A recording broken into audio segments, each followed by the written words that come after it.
country is broke. Those for you who follow news will know that the government has just concluded negotiations with the IMF for a 3-year program.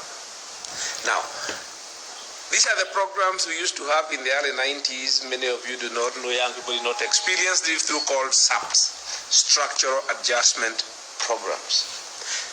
Countries, when they go broke, unlike companies, are not liquidated.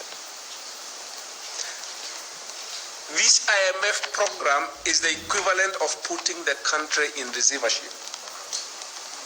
Okay? So Kenya is in receivership. So any promises anybody is making to you that they are going to deliver 35%, that they are going to do this, those programs have to be approved by the IMF in Washington. They will not be approved. Already, this is already being implemented. The austerity is already being implemented. The tax measures you have seen being implemented since January are part of it. There is going to be rollback of government expenditure, particularly, and that tends to hit mostly the services to people. There is a demand that the government retrenched close to 100,000 people during the course of the program.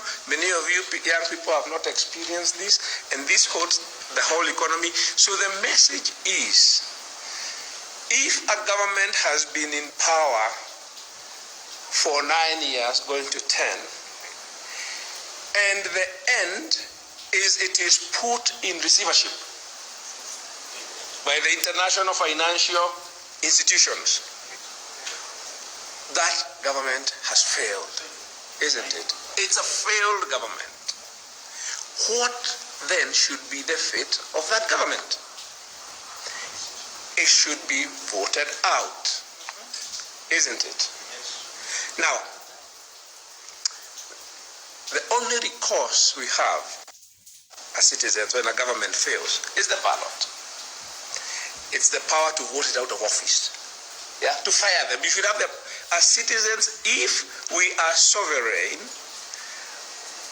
that sovereignty is exercised by having the power to hire and fire. And you know that where you work, or if you're an employee or an employer, or even if you have contracted somebody to provide you the services, it's based on performance. If they deliver, you pay. If they do not, you fire. Now, BBI is about taking away our power to hire and fire governments based on their performance. Yeah? Because you have observed that when the 2017 election happened, it was annulled by the Supreme Court. That is how we are here. The Supreme Court said that the election must be conducted as per the Constitution. The IEBC, which was captured by the government, and the incumbent said that it will not happen. They will not implement the recommendations of the Supreme Court in the repeat election, and obviously that made the opposition to boycott the election. And the process led on that instead of implementing the Constitution, Uhuru and Raila got together in a private deal. That's what we are dealing with today. So the process of subverting the Constitution and getting away from the power of citizens to hire and fire them started then. And what they are doing now is to create a mechanism. They want to institutionalize arrangement where they have a majoritarian tribe kingpin system, and they can be succeeding themselves by handing over power to whichever kingpin of the tribe that they want, and the power rotates among them. They do not want to be hired and fired by citizens. Now, another thing we want to convey message to the public is that the BPI referendum, if it comes, is not the end. People are seeing it. We are seeing as if it will be the final arbiter, that the vote, whether we vote yes or no, will be the final arbiter. It isn't, because the objective is to open up the Constitution. This Constitution has survived 10 years. It's the longest that a Constitution has survived in this country. They did not think it would last that long. They need to open it up so that they are not subjected to it. The idea is to tear up. And we know after the BBI, you opened it with the BBI, then everything is up for grabs. It's game. The targets, we think, if these go through, we know the things they are most against. One of them is term limits. So if they open up the Constitution with the BPI, they can bribe and intimidate Parliament, they can probably rig the referendum. What is to stop them to come for a second helping? And the second helping will be to remove term limits. And that can be done before 2022. They can go together, or a third helping, which is to take away judicial independence. Because once you take away the judicial independence, something like the Maraga ruling will never happen again. Because that really rankles.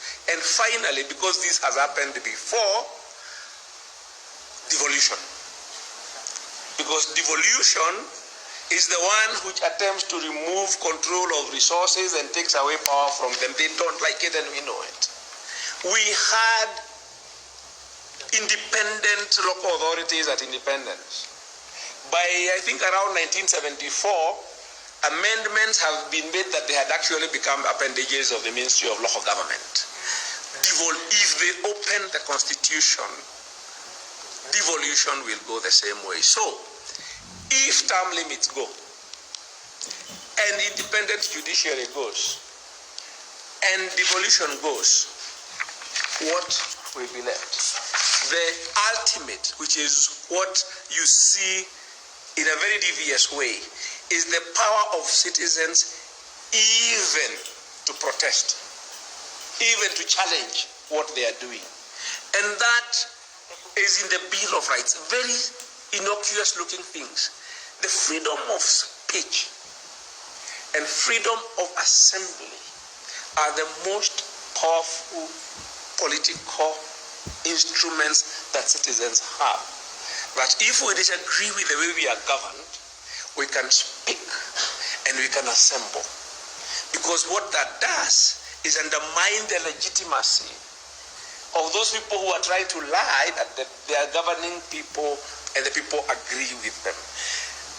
You have seen already that they are assaulting those powers. I saw last week or the week before, some activists from the coast, Muhuri, were arrested in Taita, and they were protesting health services failure. That's how they push the limit. They push the envelope. So that within no time, meetings like this will not happen. We've been there before. Sheikh has talked about it. So we want to, as I conclude, we want the young people to know that already there is a lot of regression. The kind of fear, atmosphere of fear that we are seeing today is not something we have seen since the 80s. Those of us who are there in the 80s remember this, he talked about it. The idea is you want to ask your colleagues, you want to ask the people, why would you expect people who have failed to deliver when you have a constitution which holds them accountable? After they have removed those accountability mechanisms, why would they deliver? Why would they bother to deliver? So we want to emphasize and get people to reflect on it. There is a direct connection, very direct connection, between your political rights and your livelihoods. And the capacity of government to not destroy, they don't have to deliver, not destroy your livelihood. That they're doing, they're destroying. And if they take away the political rights, it's not an either or. Political rights and economic social rights and your well-being are inextricably bound. If they take away the Constitution, the 2010 Constitution, we can assure you, you will be both impoverished and oppressed.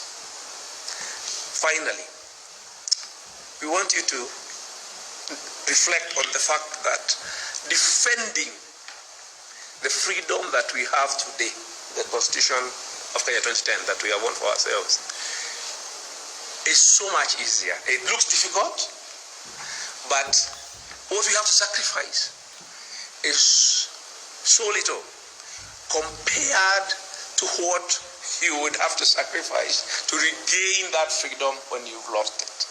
Those of us who've been there, we know. If we lose it, regaining it may even come after actual physical war.